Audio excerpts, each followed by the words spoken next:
Hello and welcome back to another Spacemen from Pluto review. I'm your host for this episode, James, and joining me this week is... Ben. And Christian.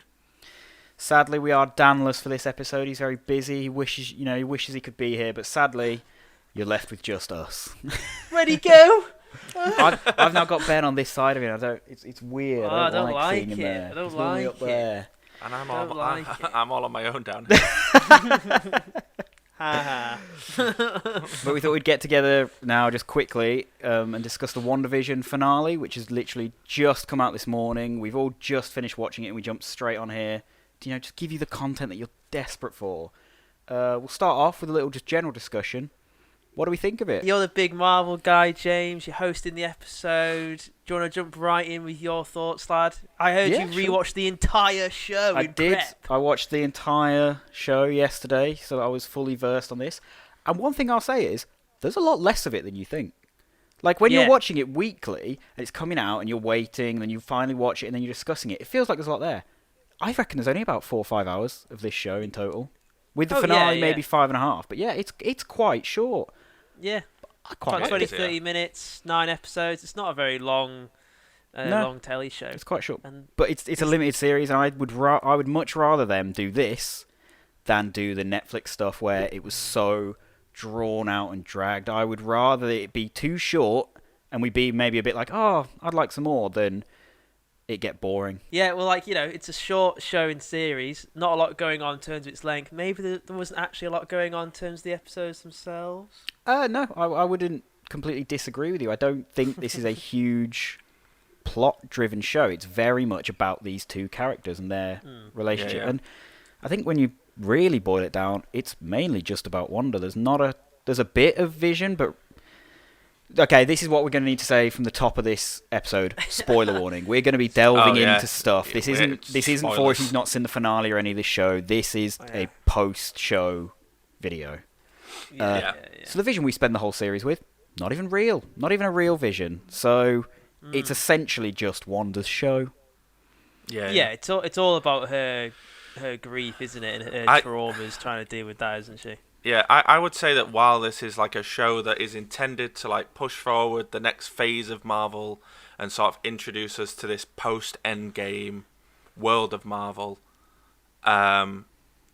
it's also does a lot of sort of backtracking on stuff that they didn't really build the first time round. I mean, I've seen a lot of people talking about WandaVision online and saying, oh, I'm really glad that the show exists because, when Vision died in Infinity War, of course I was sad, but we hadn't really seen much of Wanda and Vision interact as a couple. They were enemies Vision was created in Age of Ultron, and Wanda lost her brother and redeemed herself as a hero by the end of the film.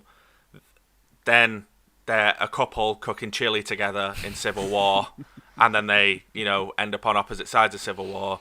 They have that nice romantic moment in Infinity War, and then Vision dies. And there's not a lot else to their story, so people are like, it's nice to finally see this couple build up, and you can see how much they care for each other. And then you go back and watch Infinity War, and it makes that moment infinitely sadder that when she has to take him out. I think it's nice that we finally got some showing of their relationship rather than just some telling. It's no longer, these two love each other. Now we actually get to see them love each other rather than just kind of have to go with it because it was in the comics. There were some really nice moments in this finale, like some little bits that I noticed. I like that they did the sort of callback to Age of Ultron with how she came up behind Agatha and put her in a nightmare vision, very calling back to when she does that to Tony in Age of Ultron. I don't know if you guys picked up on this. There's this shot when it's the twins, Wanda and Vision, all prepping to fight, and it kind of like the camera zooms in up to them. Very Incredibles. I really enjoyed that. I don't know. It was very. It was corny, wasn't it? Yeah. And it kind of was like, okay, yeah. You mentioned Agnes. I liked that she was like a classic witch. Yeah. I will say, even so much so in the finale, it had the Wizard of Oz boots.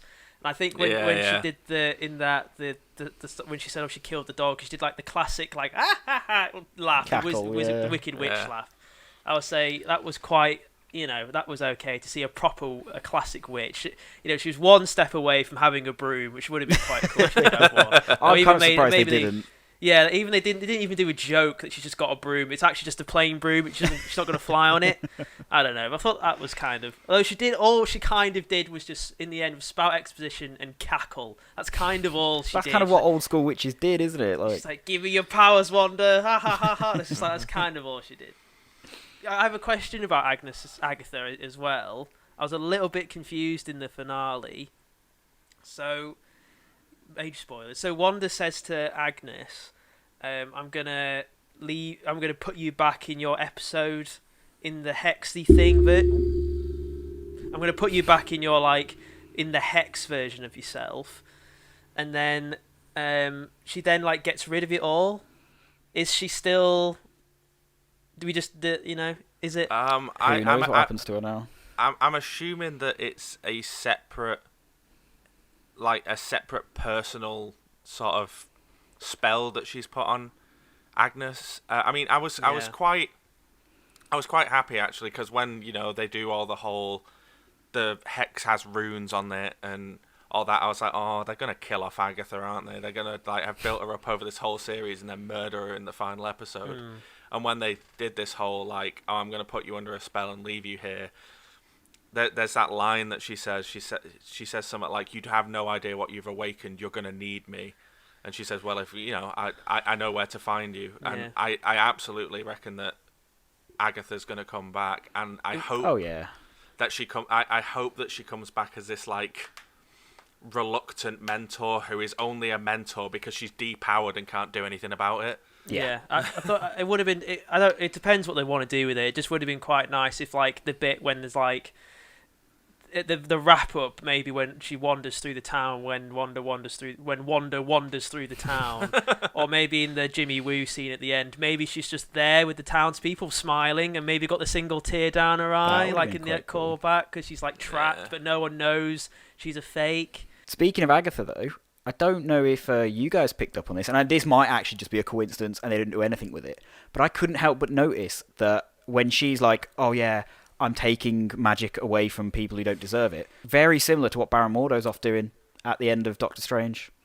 He's taking magic away from sorcerers because he believes there's too magic in. She's off taking it from people who don't deserve it. I wonder is it a coincidence? Will they team up? I don't know. I kind of wished Agatha was a bit more than just a cackling villain. I kind of wish that she is evil, but Wanda is so evil. She's gone, actually, you're way worse. I'm actually going to try and stop you. That's where I thought it was going, and I thought the finale was going to kind of blow up a bit more. What we're actually watching is both a grief about her grief, and then it's about her becoming the villain. I thought Agatha could almost become a hero character, an anti-hero type thing. But then she's just a villain. It's just I don't know. I still think she has that sort of she is the villain. It's not oh yeah, Wanda's the good guy. It's Wanda is wants to be a good guy, but just by undoing the hex, she hasn't really redeemed herself for tormenting a town full of thousands of people.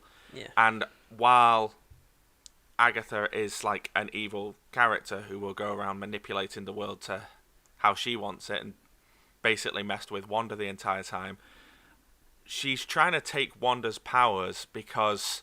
And her reasoning is pretty sound. It's you're the Scarlet Witch, you have no training, you don't know how to use your powers, and for that reason, I'm going to take them off you because I know how to use my powers. This is it's Dark Phoenix, but done well, or yes. The best we've seen. It's the third attempt at Dark Phoenix. Unleash the power, Jean. I mean, Wanda. It's just the same. And she had the vision of the Scarlet Witch in the fire, in the flames of the Phoenix. It's the same thing. I've seen some people saying "Oh, do we think this is where the Phoenix Force is going to come from?" And I was like, I really hope not. I trust the MCU, but leave that storyline alone. It's clearly just not working on the big screen. Yeah. Well, we all thought the X-Men might come in, and guess not. Well, that brings me very nicely onto our next section, Ben. Theories that didn't really pan out, it turns out, because there's quite a lot.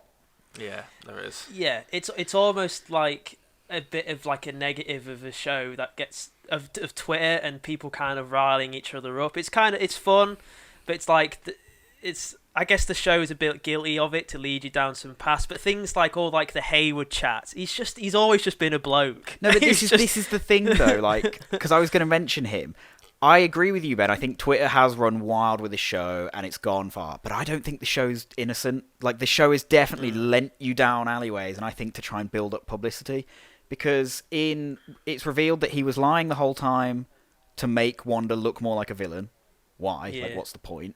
It very much felt like he knew about the Scarlet Witch in the episode when he says to Jimmy Woo, he's like, wait, does she have any, like, secret name? No.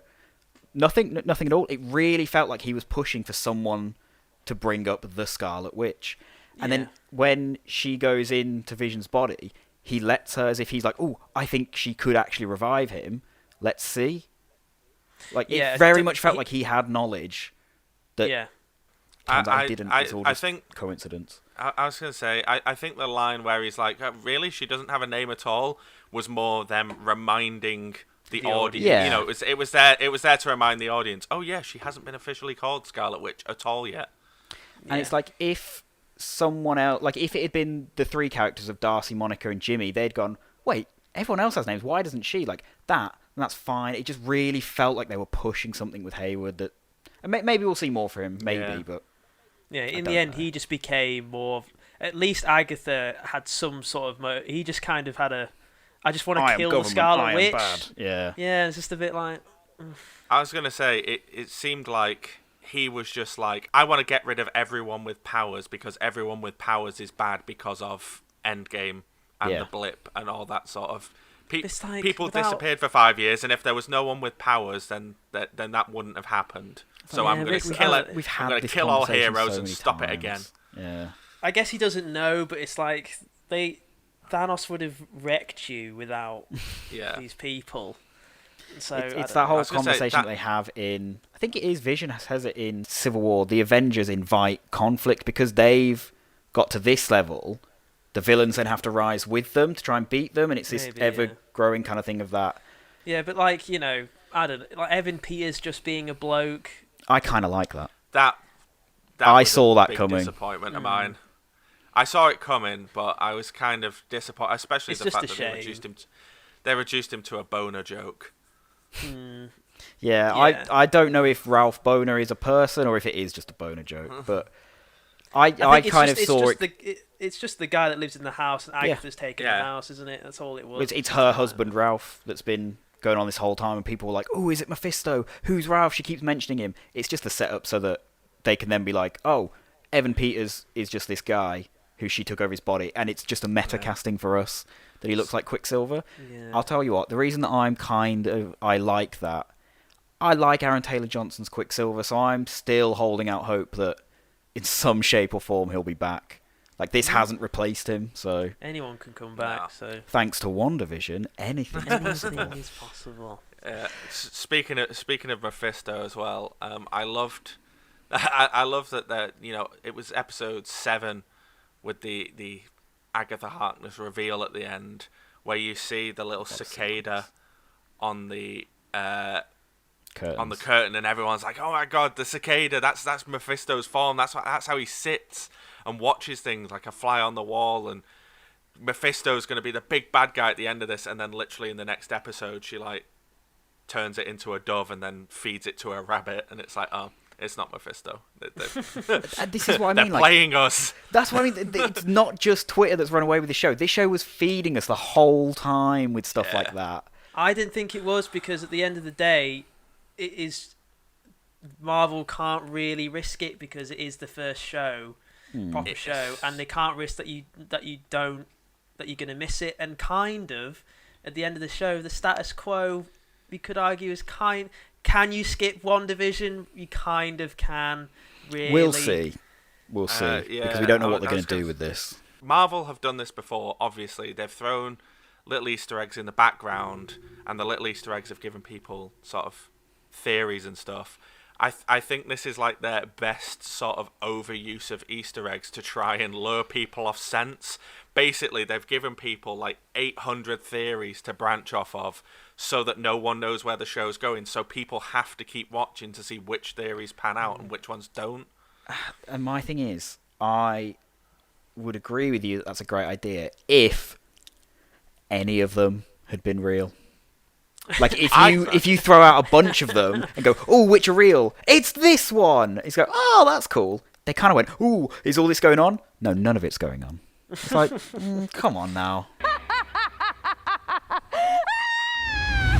So, mid-conversation, Christian's computer, where's he gone? Oh, he's been snapped. Where's he gone? We are literally down to half of the population now, Ben. I guess maybe Christian wasn't real. I guess he wasn't part of the hex. Oh my god! Did you create him because you love him that much? I think I did. Danny was fake. Christian's fake. The only ones left. Sadly, we've lost Christian due to technical issues, but don't worry, Ben and I will persevere on just for you guys because we know you just really want this. They do. We'll do one more theory that didn't quite pan out, and I'm really gutted about this one because yes, it would have been nice to have Mephisto be revealed. Yes, it would have been nice for them to do some more stuff with House of M and what's this hex going to create for the wider world. I'm really gutted that we didn't get any big reveal of Ultron's return. I was so convinced that's what White Vision was leading to. I think they might still do it at some point down the line, because obviously this show ends with White Vision out there. He's just gone. But I thought maybe my first impression, the second post credits in the cabin, was like he would just kind of float in, and he'd say it for the 15th time, Wanda, and then just like credits or something. I don't know, like. Because he's now just regular Vision, isn't he? He got his memories back. back. Vision's back. Vision is back. He is back. He's just. I'll talk about Vision in a little sec. But yeah, I don't know. I didn't kind of think that because I thought it's just Hayward bringing him back, and. But it's because the show didn't lie. But it's the fact that it's Ultron's original body that we thought. And if you went on Google, it said that James Spader's voice of Ultron was in the cast list. Yeah, but that's your fault. I didn't create Google. Yeah, but it's like you gotta take the show and it's the show. No, I get Google. That. One of my favorite things of the finale, and possibly my favorite bit of the whole show, even though I can't really remember the whole show anymore, is the fact that the Vision versus Vision fight began as a really boring fight scene that's just the same as any others, whatever. Then it turned into total Star Trek, and he talked himself out of it. I couldn't believe it. I was like, oh my god, they're doing what superheroes never do. They just had a chat. Batman and Superman should have just had a chat, and it would have been fine. They talked to each other, and they Jean-Luc Picard it, and he almost like he's like, so it's like he tricked him into it. It's like, oh. Your goal is to destroy Vision, but your Vision. He's like, oh, I must destroy myself. He rips his own head off. I thought that's where it was going. I did think it was going there, to be fair, that he was just going to shut himself down because of it. Like the paradox. I did like that. I like that, one thing I will say about the finale is it did feel like it went a bit more classic Marvel, and it was a bit generic fighting, which is fine. Like, we all like some action, and we hadn't got that from the show so far, so it was enjoyable. But I did like that they went something a bit different, because we've seen this by now. We've seen Batman fighting Superman. We've seen Cap fighting Iron Man. We've seen the whole, like, in Superman 3, the old ones, Superman versus Superman. Oh, they're the same. Superman How does it work? Zod, Man Steel, like we've seen, particularly Marvel, we've seen a lot of same powers fighting each other. It was nice to see them not just, like, do it well. Like, no one's stronger than each other, so how do you end that fight? You end it with talking. But also, it wasn't just a save Martha. Like, it made sense why this fight ended. But yeah, that was a decent part of the finale that they could talk themselves out of. I like that. And that brings us on quite nicely to the next segment, which is Paul Bettany's big Luke Skywalker cameo, which was teased to us. It was promised to us. They said in interviews, oh yeah, we've got this big cameo. Paul Bettany said, it's an actor I've wanted to work with for ages. We work really well together. The fireworks on set are great. Turns out that actor was himself.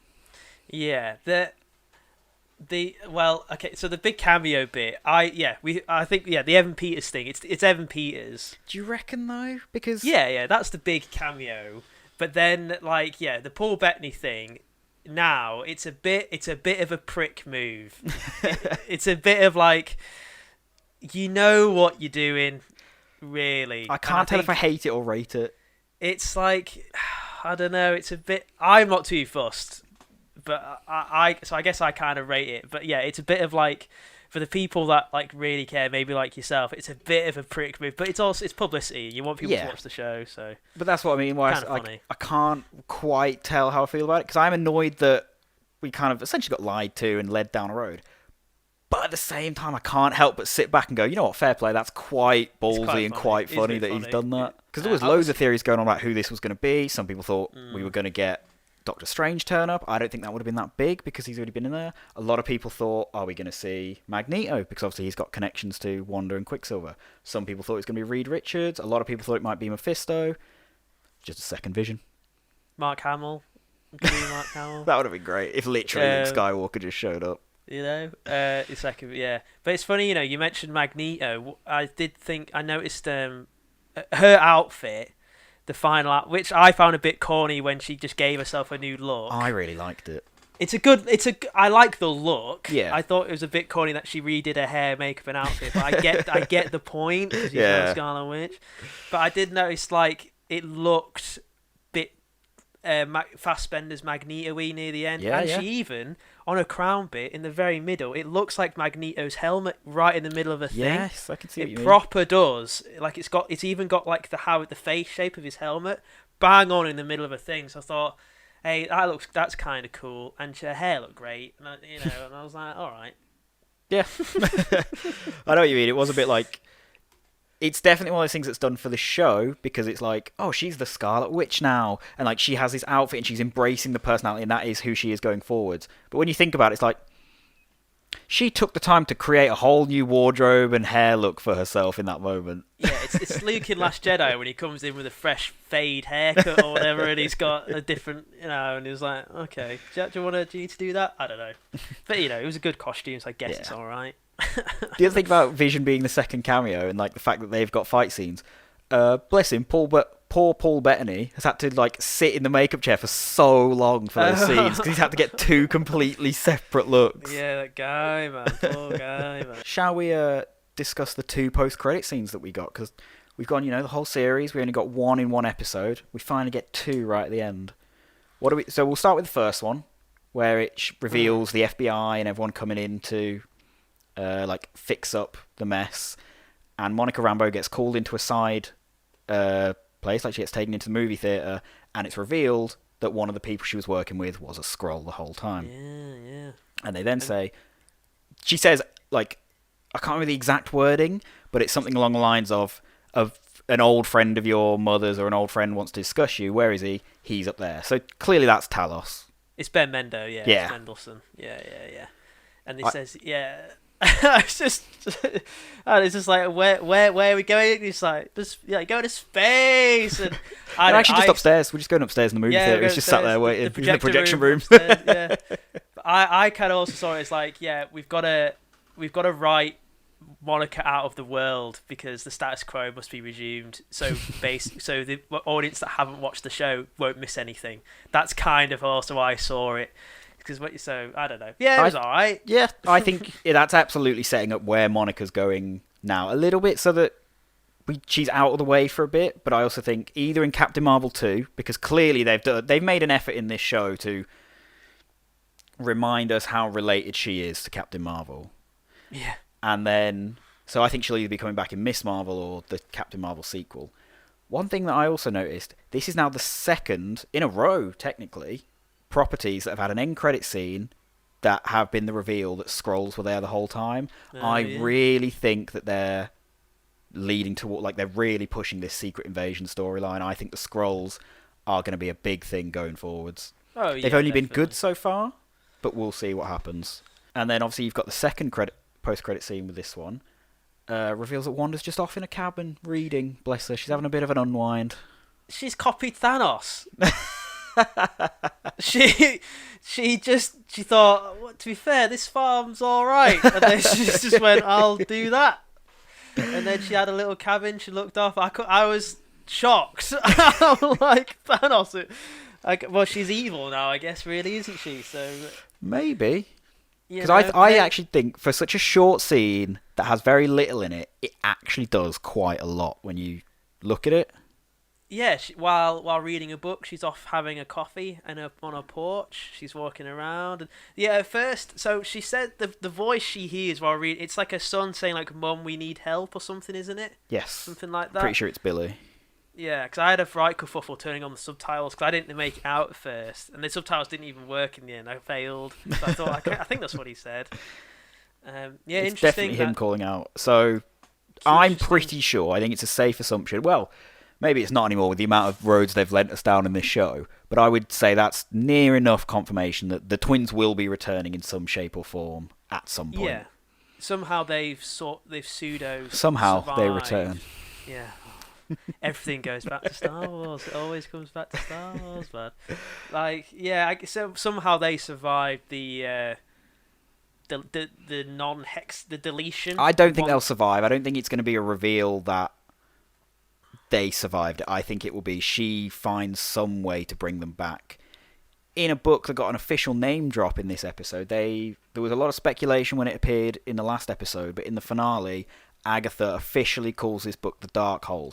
And to you, Ben, that probably doesn't do much. No. That potentially decanonizes Agents of S.H.I.E.L.D.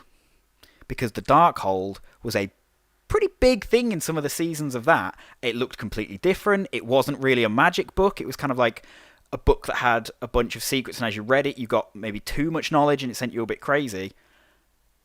They may have just undone Agents of S.H.I.E.L.D. I don't know if they're just going to go, look, it's a book with the same name, or someone got it wrong, or it's the same book and it looks different now, move on. This might be them officially saying that's not canon anymore. James, and I will be fuming. Because if it doesn't even take part in the MCU, what have I wasted my time on? What's been the point of it all? That show, James, was never canon. It was never. It was separate from the beginning. No, it was never. Early on, they really made an effort to link it to it. Yeah, but mate, you wasted your time. Yeah, a little bit. I didn't know that. That's hilarious. That WandaVision's now worth it just for me to enjoy your pain. That's great. I think there was a bit as well where she said she called it the Book of the Damned. Yeah. That just reminded me of Evil Dead, because it's called the Book of the Dead, the Necronomicon. It just reminded me of that. I thought it was kind of cool. But yeah, Agents of S.H.I.E.L.D's not. Sorry, mate. I don't know if it's definite, but it looks like that's maybe what they're doing. Because I think like you've just said, it was never canon.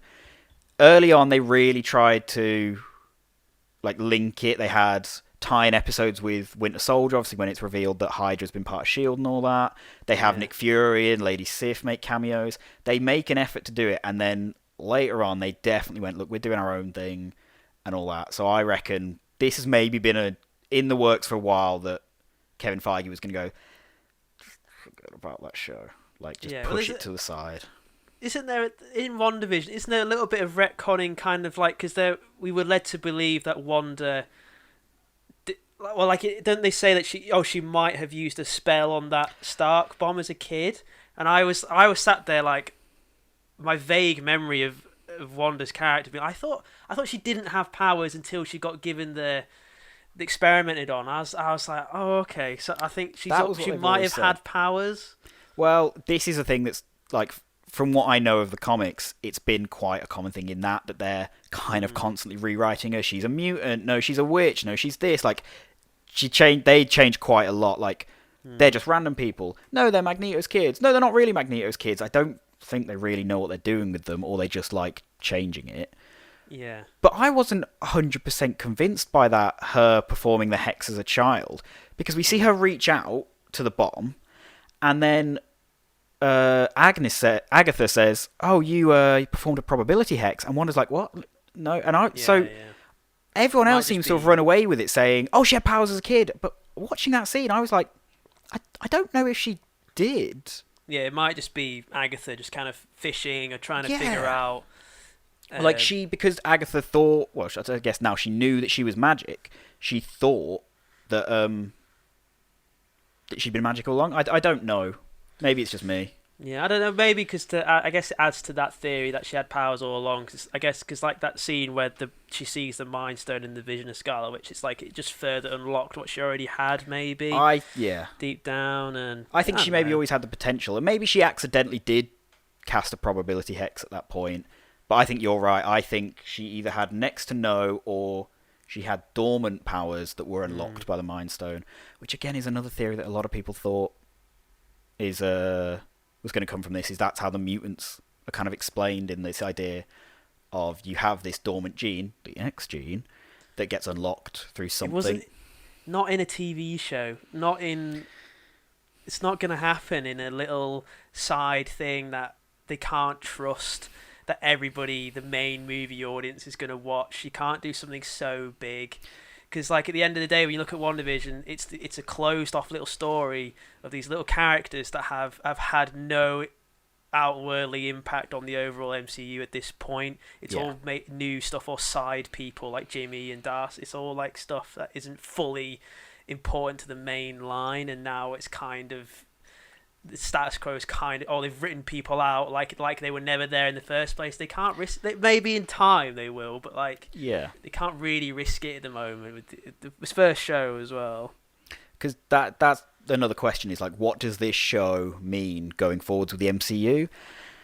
And I don't know if shame's the right word, because I still enjoyed the show and it was nice to spend some more times with these characters that we've not seen much from. But realistically, it hasn't like you said, it hasn't really changed the status quo yet. It is a shame. It is a shame. I thought we were...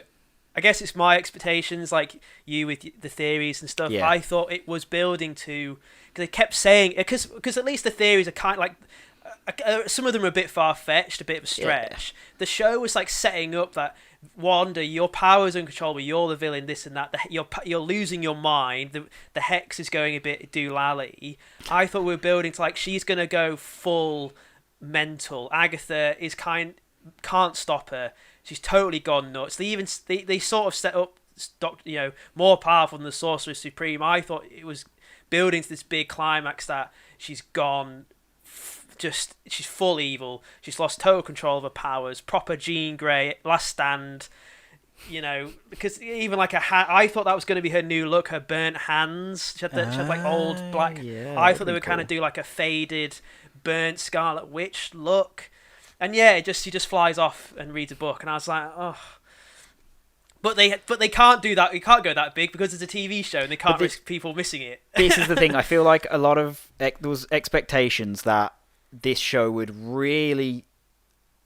By the end of this show, we would know stuff and it would have done stuff. But I feel like the end of the show is still setting things up. So I think that it goes, Wanda's off learning all this magic and this. And then I think either at the start of Doctor Strange 2, or it will open with, she learned so much, she's gone too far, and that's why she's the villain of this film. But we haven't fully had anything happen yet. It still feels like they're setting things up with the finale, which is a bit weird, of a shame. Because I guess it's a shame that we know that Doctor Strange is called the Multiverse of Madness, and then when they have a character who can change reality, and they bring in someone from the multiverse, and it's all like nothing. It's like, but what? So I don't know. It's just I know what you mean.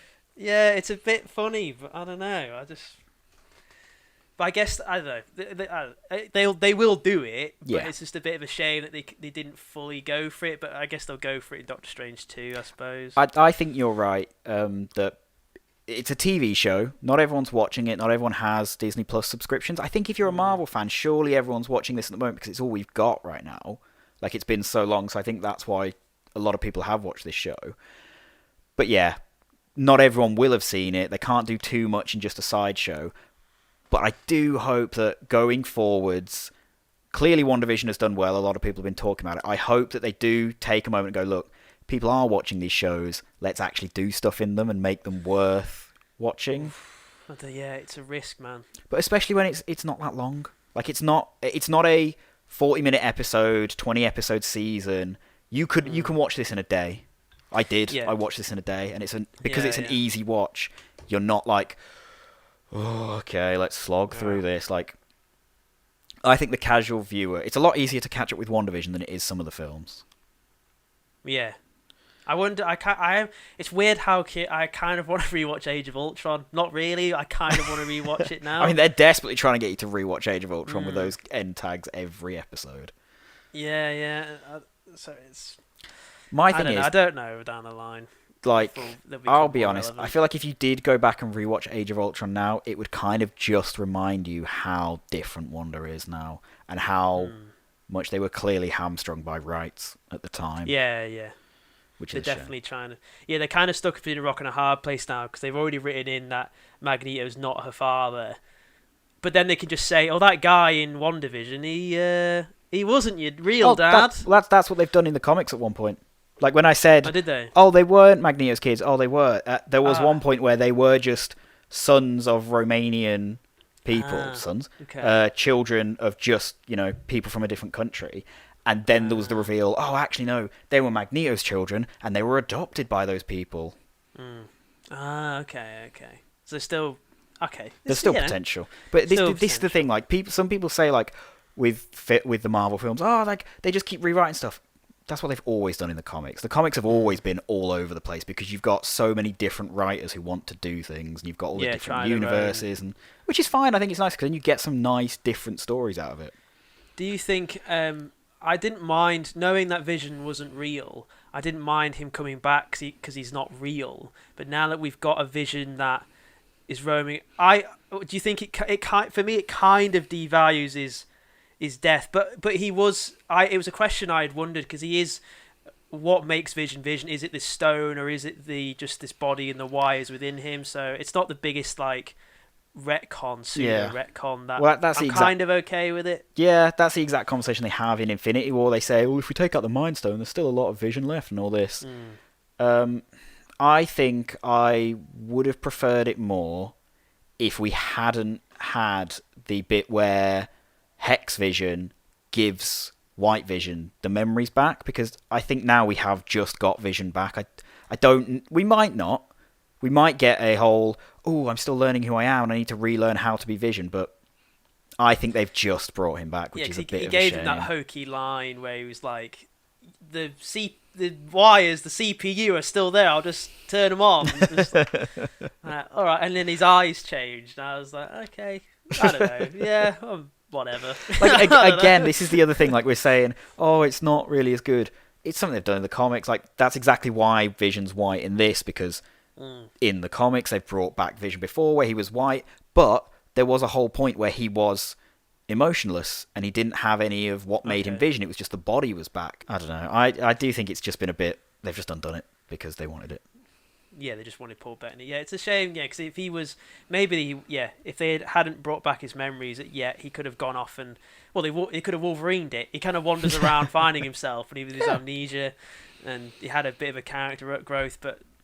I guess they need him back because he'll be the one that sorts Wanda out in Doctor Strange, because Strange won't be able to defeat him. Do you think they're going to Justice League it where there's a huge fight scene where she's dicking on everyone and then Vision just turns up, she sees him and goes, I'm good again because I've remembered who I am. Yeah, why did you say that name? Yeah, probably. But yeah, so we'll round it off there. I think we've talked about some stuff. Simply basic, did you enjoy this show? Yeah, it was alright. The sitcom stuff at the beginning, that first episode's dire, man. I don't care what anyone... The first episode's just nothing. It's just an old sitcom. I don't know. Yeah, but I get what you mean, but going back and watching it at the time and going back now, they just setting up what this is. Maybe it takes too long, for a full episode, but it's clearly just setting up, look, we're doing sitcoms. It was okay. The show was okay. It was all right. It just kind of, I don't know. I wasn't really bothered I wasn't hugely invested. I liked Paul Bettany in it because I just like Paul Bettany. They're all good. They're all good performances. My favourite character is Monica. I like her. I'm glad that now she's a hero. Yeah, I am interested to see her going forward, and I liked kind of her pseudo origin and her drive and stuff. I can't. I guess I guess I'm a bit of a hypocrite. I don't know. I always ask to do something else, and they give me episodes of them based on sitcoms, and then even then I moan. So I'm just a miserable person, aren't I? So I asked for it, and then I still didn't like it. So I should shut up. So I don't know. You went back. So how was it going back? Yeah, I enjoyed it.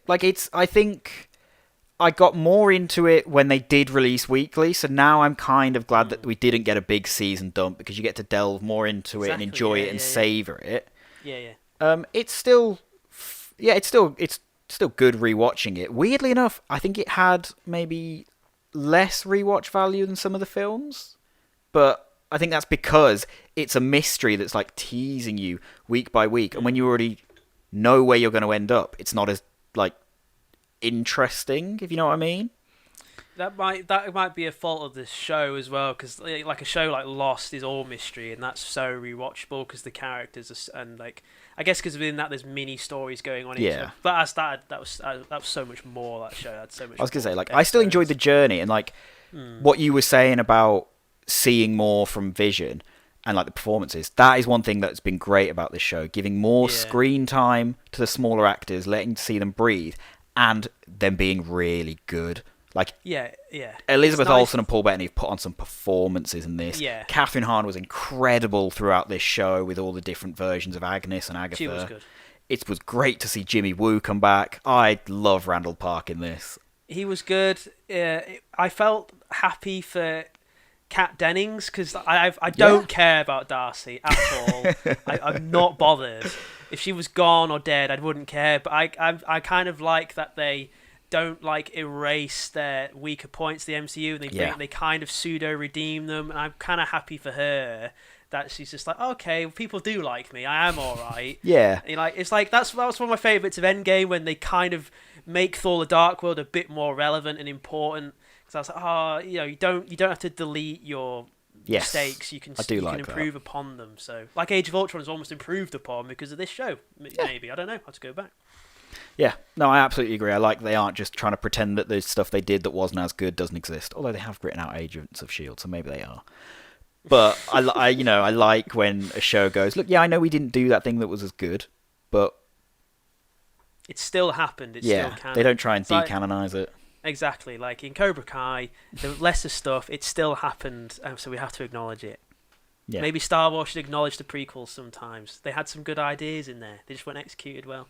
See, James, it always goes back to Star Wars. It all comes back to Star Wars. But yeah, I enjoyed this show. I'm excited to see what we've got coming forward. The quality's been great of like actual making this show. Yeah. So I love that we're getting these big budget things. I'm really excited for Falcon and Winter Soldier going forwards. But yeah, that looks like just like straight action film, doesn't it? That I'm looking forward to seeing Zemo. I really like Zemo, and I love Daniel Bruhl, so I'm hopeful. Yeah. But yeah, thanks for listening. We hope you liked WandaVision. Let us know what you thought down in the comments below. Did you enjoy it? Were you a bit disappointed by the finale? Where do you think that this show's taking us? But until next time, thanks for watching. Goodbye.